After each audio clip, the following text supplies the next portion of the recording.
Hey everyone, welcome back to my YouTube channel. I hope you all will be hale and hearty in this pandemic situation of COVID-19.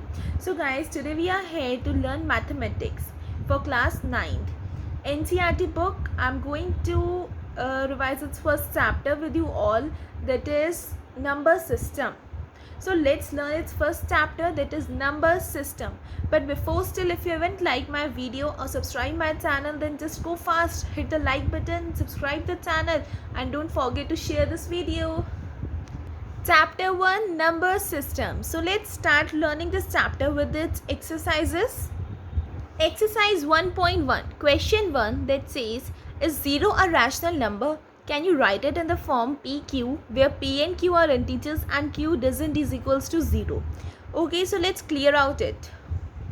First of all guys, हमें पता होना चाहिए कि ये जो rational numbers हैं ये होते क्या हैं, कि रैशनल नंबर्स का मतलब क्या होता है. कोई भी नंबर जो कि P अपॉन Q की फॉर्म में हो, मीन्स फ्रैक्शन की फॉर्म में हो. P अपॉन Q तो एक एग्जाम्पल है जहाँ पर ये फ्रैक्शन हो और ये जो Q है नीचे इसकी वैल्यू ज़ीरो ना हो.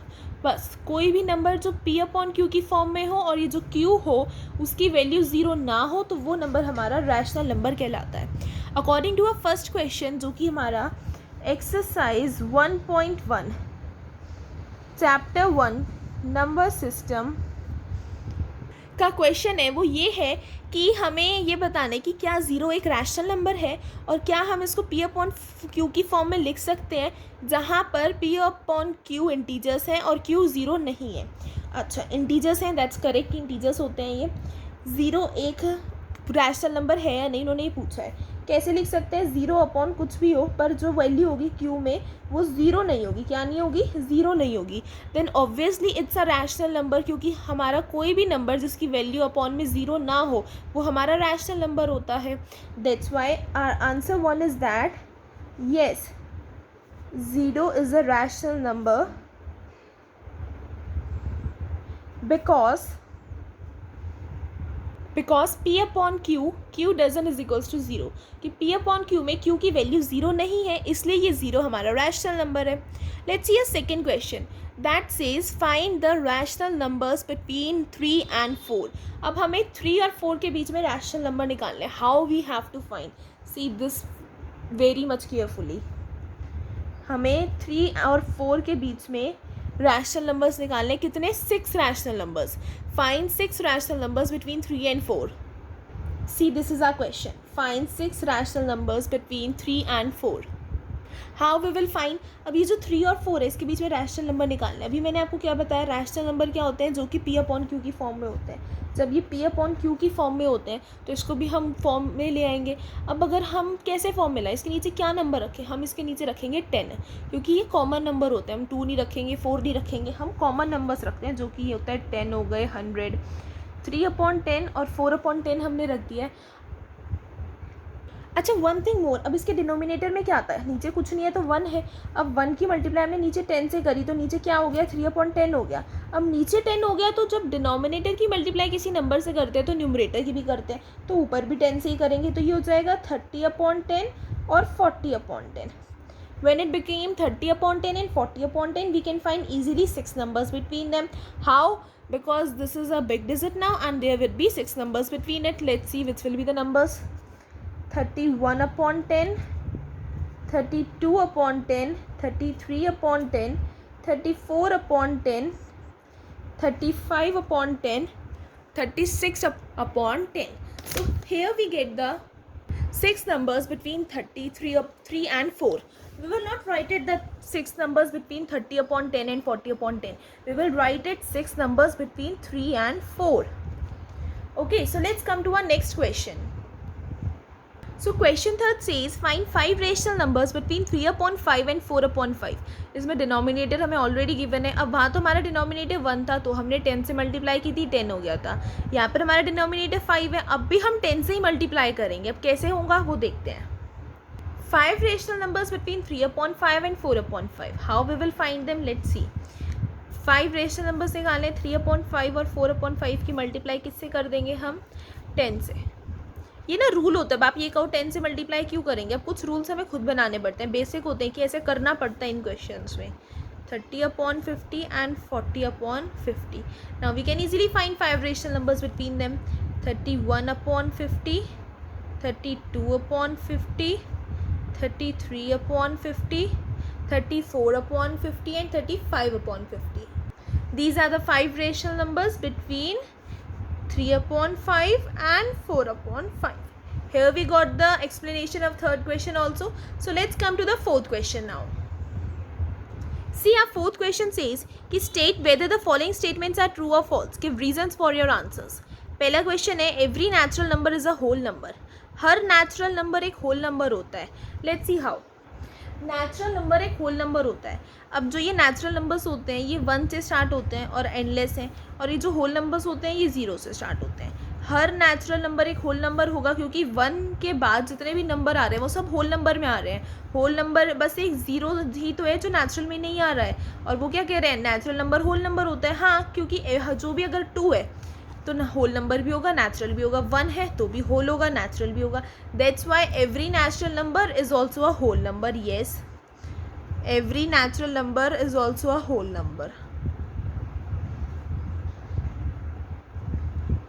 And the reason for that is that because every collection of every whole number contains a natural number also. कि हर whole number में एक natural number होता ही होता है.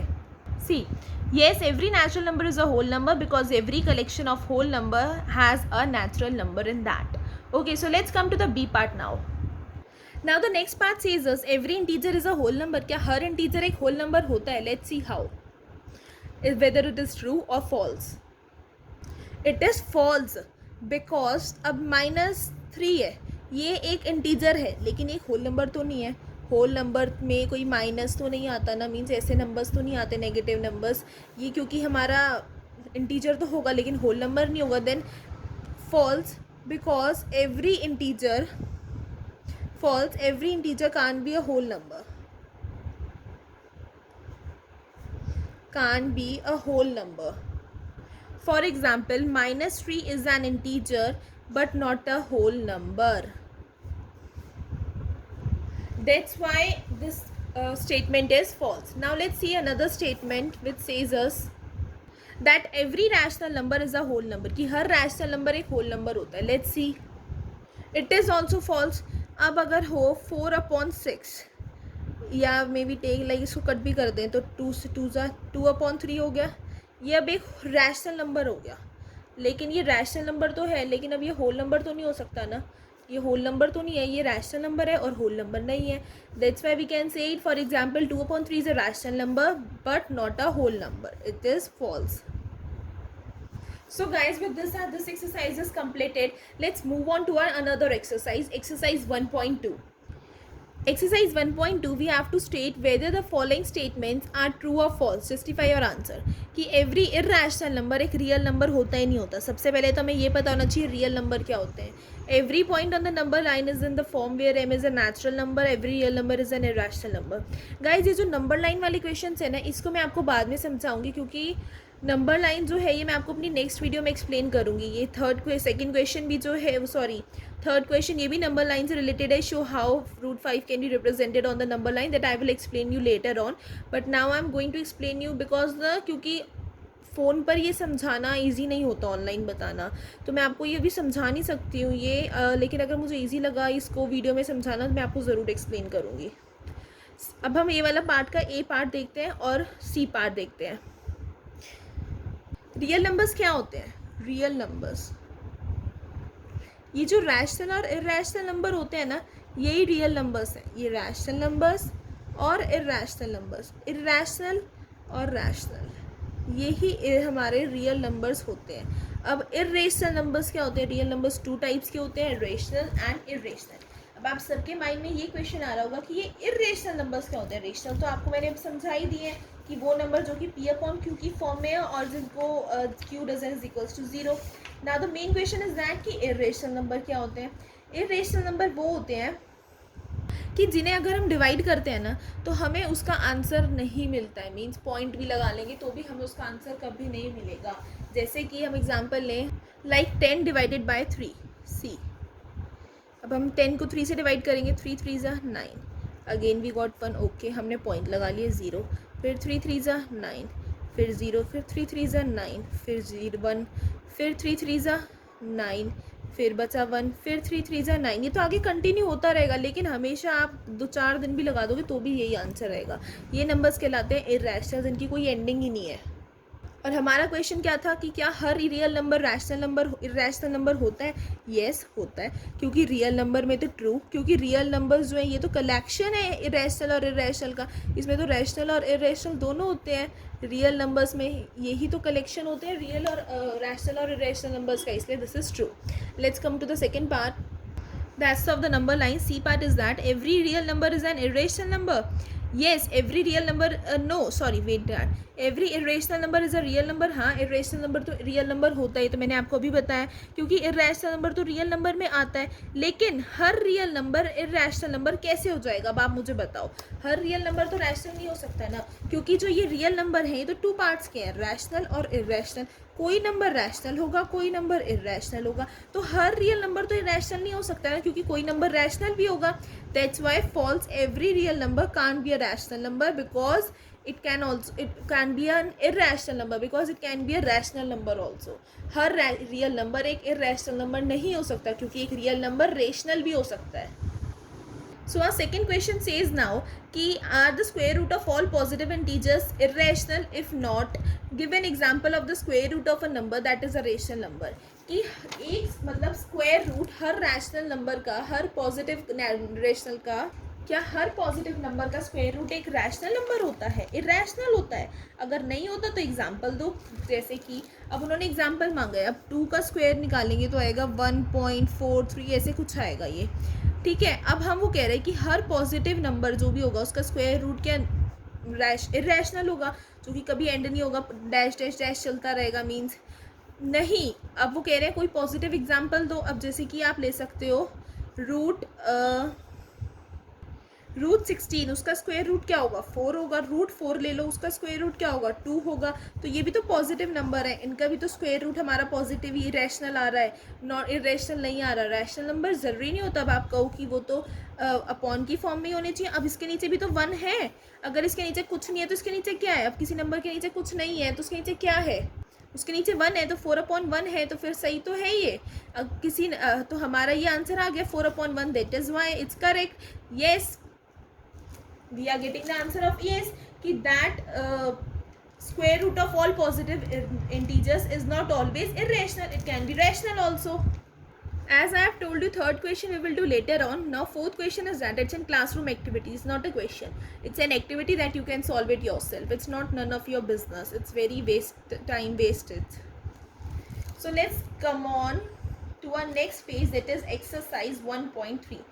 I am just giving you the introduction of this exercise in this video, and I will explain it in my another video. Okay, I will just give you the introduction of this exercise in this video. Like this, here now we have to write the numbers in decimal form and tell what kind of decimal expansion each has. Means हमें इसमें अब decimal expansion बतानी है। अब ये जो decimal expansion है ये क्या होती है? ये 2 पार्ट्स में होती है। अब ये पार्ट सीखेंगे हम, टर्मिनेटिंग और नॉन टर्मिनेटिंग। टर्मिनेटिंग क्या होती है? ये जैसे कि 10 को 2 से डिवाइड करो, 2 5 10, आंसर 0 में आ गया, तो ये टर्मिनेटिंग है जिसका आंसर डायरेक्टली मिल गया। नॉन टर्मिनेटिंग जो कभी ख़त्म ही नहीं होगी। अच्छा, आंसर मिल गया सिंपल, बस नीचे 0 आ जाना चाहिए। नॉन टर्मिनेटिंग क्या होगी? नॉन टर्मिनेटिंग इसको कहते हैं नॉन टर्मिनेटिंग, नॉन रिपीटिंग भी कहते हैं। नॉन टर्मिनेटिंग डेसिमल एक्सप्रेशन कि अब मैं एक 3/3 डिवाइड बाई 10 कर देते हैं, वही पिछले वाला एग्जांपल है हमारा। 3 3 ज़ा 9 माइनस 1.0 लगाया, 3 3 ज़ा 9 माइनस 1, फिर 3 लगाया, फिर वही सेम चलती रहेगी। मीन्स आंसर 0 नहीं आएगा क्योंकि ये कंटिन्यू करती रहेगी। आगे हम बार लगा देंगे, ये बार होता है, मीन्स यही नंबर बार बार रिपीट होगा। तो ये होती है नॉन टर्मिनेटिंग। ये होती है 2 decimal expansions, these are the decimal expansions, जिसके ऊपर हमारी आगे वाली एक्सरसाइज 1.3 डिपेंडेंट है। So that exercise we will do in our next video. I will not explain you this exercise in the same video. So guys, if you like this video and have understood the 2 exercises, so please do like the video. Don't forget to share the channel and subscribe my videos. Thank you. Bye bye.